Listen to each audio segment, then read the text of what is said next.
علامہ ابن قیم رحمۃ اللہ علیہ نے لکھا ہے کہ دنیا میں انسان کو 3 طرح کی نعمتیں ملتی ہیں۔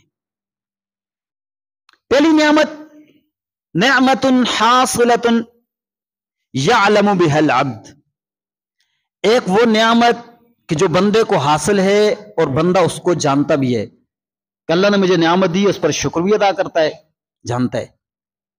اور دوسری نعمت نعمت منتظرۃ یرجو بها، دوسری وہ نعمت ہے کہ جس کی وہ انتظار کرتا ہے کہ وہ اس کو مل جائے، اس کی امید کرتا ہے، اس کے لیے دوڑ دھوپ کرتا ہے، دنیا میں کماتا ہے، اپنے لیے گھر بناتا ہے، سب کچھ وہ ایک نعمت جو اللہ پاک اس کو دے دیتے ہیں، اس کے لیے دوڑ دھوپ کرتا ہے۔ اور تیسری نعمت فرمایا نعمت هو فيها لا يشعر بها، تیسری نعمت وہ ہے کہ جو اس کے پاس ہوتی ہے لیکن اس کو اس کا پتہ نہیں ہوتا ہے۔ اور وہ کون سی نعمت ہے؟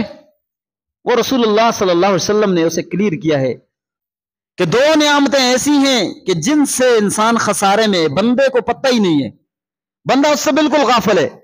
فرمایا الصحت والفراغ، ایک صحت کی نعمت اور دوسری فارغ وقت کی نعمت، کچھ کے پاس وقت ہے وہ کام میں نہیں لا سکتا۔